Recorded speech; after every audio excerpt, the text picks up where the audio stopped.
Today's topic is about gerund. What is gerund in English grammar? English grammar में gerund क्या होता है? Clear? A gerund is an ing form of verb that behaves like a noun. Gerund हमारे पास क्या होता है? ing form of verb होता है. Verb के first form के साथ, base form के साथ हम ing form को use करते हैं. लेकिन इसका function क्या होता है? Noun का होता है. Verb use करते हैं, मीन्स के वर्ब एक्शन या स्टेट को शो करता है, लेकिन फंक्शन सेंटेंस के अंदर फंक्शन को देखेंगे वो नाउन का है. Clear? It looks like a present participle. ये प्रेजेंट पार्टिसिपल की तरह दिखता है. प्रेजेंट पार्टिसिपल किसे कहते हैं? हम आईएनजी फॉर्म ऑफ वर्ब को हम प्रेजेंट पार्टिसिपल कहते हैं. यहाँ पे देखेंगे इसके फंक्शन को, इसके शक्ल को नहीं देखेंगे, इसके फंक्शन को देखेंगे, इसके स्पेलिंग को नहीं देखेंगे. Spelling ING form of verb है, लेकिन फंक्शन सेंटेंस के अंदर इसका नाउन का होगा. Clear? Look at the examples here. Swimming is a fun. Swimming is a fun. Sentence के अंदर सब्जेक्ट, वर्ब, ऑब्जेक्ट होते हैं. तो सब्जेक्ट हमारे पास हमेशा क्या होगा? नाउन या प्रोनाउन होगा. इस सेंटेंस के अंदर भी सब्जेक्ट स्टार्ट में जो यूज हुआ है यह सब्जेक्ट है और नाउन यूज हुआ है. दिखने में क्या है? वर्ब है, स्विम, आईएनजी. स्विम के साथ ING form of verb use हुआ है, present participle form of verb use हुआ है, लेकिन इसका फंक्शन क्या है? The function is of the noun. Function इसका क्या है? नाउन का है. क्यों? क्योंकि नाम, this is actually the name of the activity. वो एक्टिविटी क्या है? स्विमिंग है, तो उसका नाम है. तो ये सब्जेक्ट हो गया हमारे पास. is a verb and the rest of the sentence the complement here. Clear? तो स्विमिंग एज अ सब्जेक्ट यहाँ पे हमने यूज किया है. सिंपली क्या है? सेंटेंस के स्टार्ट में हमेशा सब्जेक्ट हमारा आता है, तो सेंटेंस के स्टार्ट में सब्जेक्ट आएगा, आईएनजी फॉर्म ऑफ वर्ब की शक्ल में आएगा और उसका फंक्शन नाउन का होगा, तब जाके इसको हम जेरंड कहेंगे. Clear? Next is I enjoy reading. I subject, enjoy is a verb here. The last one reading is the object here. Object हमेशा अगेन नाउन होता है. Noun gerund. Gerund is actually the type of noun आप कह सकते हैं, जिसका function noun का होता है. Clear? My favorite activity is painting. My favorite activity. This is the subject. Is the verb here, and the last painting is the object, the complement here. Clear? यहाँ पे object के तौर पर use हुआ था. I enjoy what? क्या enjoy करें? तो उसका आंसर यहाँ पे आपको रीड प्लस आईएनजी की सूरत में मिलता है. क्लियर? लेकिन ये अगेन फंक्शन है. फंक्शन इसका क्या है? नाउन का है, तो इसको हम जेरंड कहेंगे, लेकिन ऑब्जेक्ट के तौर पर. यहाँ पे रेस्ट ऑफ द सेंटेंस है, कॉम्प्लीमेंट है, जो कि आपके सब्जेक्ट के बारे में मजीद इंफॉर्मेशन आपको देता है, जो सेंटेंस को कंप्लीट करता है. Clear? Now let's talk about types of gerund. Gerund के टाइप्स क्या होते हैं? First is subject gerund, second is object gerund, third is complement gerund, fourth is object of preposition gerund, and the last one is compound gerund or a gerund as a compound noun. A gerund as a compound noun or compound gerund इसको हम कहते हैं. Let's discuss them in detail here. Subject gerund क्या होता है हमारे पास? Sentence के अंदर एक जेरंड यूज होगा, उसका फंक्शन सब्जेक्ट का होगा. Clear? Running keeps me fit. Look at the sentence here. Running is a subject here. Subject run plus ING form of verb. Again show किसको कर रहा है? नाउन को नेम दे रहा है, एक एक्टिविटी को. Keeps is the verb and this is the rest of the sentence are complement. Right? Running keeps me fit. तो सेंटेंस के अंदर जब एक gerund means ING form of verb जिसका फंक्शन नाउन का हो रहा है और वो सब्जेक्ट के तौर पर यूज हुआ हो, सब्जेक्ट की जगह में यूज हुआ हो, तो उसको सब्जेक्ट जेरंड कहेंगे. क्लियर? नाम से ही क्लियर है. The next is object gerund. Sentence के अंदर जेरंड यूज होगा, उसका फंक्शन, इसका पोजीशन ऑब्जेक्ट की जगह पे होगा, उसका फंक्शन ऑब्जेक्ट का होगा. He likes reading. He is the subject here, likes is the verb and next is the object. यहाँ पे ऑब्जेक्ट के तौर पर यूज हुआ है. अगेन सारों में हम क्या करते हैं? रनिंग, रीडिंग, दोनों में आईएनजी फॉर्म ऑफ वर्ब है, लेकिन ये सेंटेंस के स्टार्ट में जो एक्शन परफॉर्म कर रहा है या रेस्ट ऑफ द सेंटेंस उसी के बारे में है, तो उसको हम सब्जेक्ट कहेंगे. यहाँ पे दूसरा क्या है? ही लाइक्स व्हाट, क्या पसंद करता है, तो reading. Reading is the name of the activity here. So if it is a name then it is a gerund. Noun है, नाउन का फंक्शन हो रहा है. Clear? The next is complement gerund. Complement gerund क्या होता है हमारे पास? Sentence के अंदर कॉम्प्लीमेंट के तौर पर एक जेरंड यूज होगा. कॉम्प्लीमेंट कैसे? His hobby is the subject here and is the verb and this is used as the complement of the sentence. यहाँ पे सेंटेंस को कंप्लीट करने के लिए ड्राइंग यूज हुआ है. तो ड्राइंग यहाँ पे क्या है? एक जेरंड है जो कि कॉम्प्लीमेंट के तौर पर यूज हुआ है। Clear. The next is object of preposition gerund. Object of preposition gerund क्या होगा?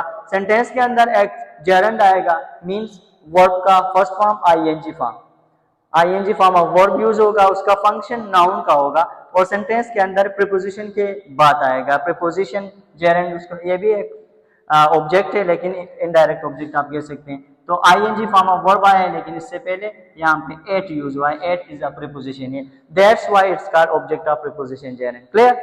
The last one is gerund in compound noun.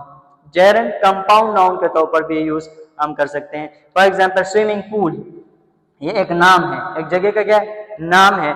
तो इसके अंदर दो वर्ड्स आए हैं और दो वर्ड्स को मिला के जब हम एक नाम बनाते हैं तो उसको हम कंपाउंड नाउन कहते हैं। तो यहाँ पे gerund ING form of verb इसके अंदर included, that's why it's called compound noun, gerund in compound noun. Gerund को हम कंपाउंड नाउन के अंदर भी यूज करते हैं। रनिंग शूज है दूसरा, रनिंग शूज, तो रनिंग शूज भी आपके पास क्या है? यहाँ पे कंपाउंड नाउन के तौर पर यूज है। अगर इनको हम सेपरेट कर लेंगे, स्विमिंग को इस तरफ रख लेंगे, उसको दूसरी तरफ रखेंगे, तो यहाँ पे चांसेस है एडजेक्टिव के फंक्शन का भी हो सकता है। आईएनजी फॉर्म ऑफ वर्ब तीन किस्म का फंक्शन करता है सेंटेंस के अंदर। एक तो जेरंड का हुआ जो हमने डिस्कस किया, नाउन का फंक्शन करेगा ING form of verb, participle जिसे हम कहते हैं।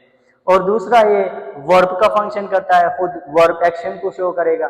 तीसरा हमारे पास एडजेक्टिव का फंक्शन भी ये करता है। एडजेक्टिव का फंक्शन इस तरह कर लेगा कि इसके सामने आईएनजी फॉर्म ऑफ वर्ब के सामने, फॉर एग्जाम्पल यहाँ पे रनिंग है, रीडिंग है, इसके सामने एक नाउन होगा, उस नाउन की मीनिंग में इजाफा करेगा, इस नाउन को मॉडिफाई करेगा, तब उसको हम एडजेक्टिव का फंक्शन देंगे तो वो एडजेक्टिव पार्टिसिपल एडजेक्टिव का फंक्शन करेगा, उसको पार्टिसिपल एडजेक्टिव कहते हैं। Clear. Now let's talk about gerund phrase. अब जेरंड फ्रेज पे बात करते हैं।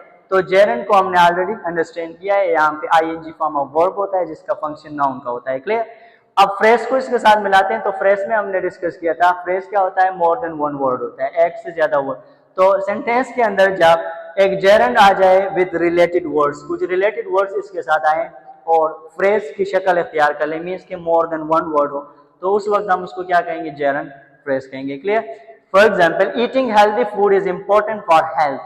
अब यहाँ पे ईटिंग जेरंड यूज हुआ है, ये यहाँ से लेके ईटिंग हेल्दी फूड, ये तो सेंटेंस के अंदर सब्जेक्ट का फंक्शन इसके अंदर तीन वर्ड्स कर रहे हैं, तो इसमें एक जेरंड है और इसके साथ रिलेटेड दो और वर्ड्स हैं, ईटिंग हेल्दी फूड, ये तीनों मिलके हमारे पास क्या? जेरंड फ्रेज कहलाएंगे। Clear. The next sentence, he loves swimming in the pool. अब यहाँ पे अगर देखेंगे तो ही सब्जेक्ट है, लव्स वर्ब है, swimming in the pool 1 2 3 4 words हैं, एक जेरंड यूज हुआ है, इसके साथ रिलेटेड वर्ड्स भी यूज हुए हैं। Clear. That's why we call it gerund phrase, इसको हम जेरंड फ्रेज कहेंगे। अगर सेंटेंस में यहाँ पे फुल स्टॉप होता, सपोज ही लव्स स्विमिंग, तो ये सिर्फ जेरंड होता, फ्रेज नहीं होता, इसके साथ और रिलेटेड वर्ड्स भी आए हैं, इन द पूल, ये कुल मिला के स्विमिंग इन द पूल, यहाँ पे क्या है? स्विमिंग इन द पूल हमारे पास जेरंड फ्रेज होगा, क्योंकि एक जेरंड और रिलेटेड और वर्ड्स हैं, तो फ्रेज के लिए एक से ज्यादा वर्ड्स का होना जरूरी है। क्लियर।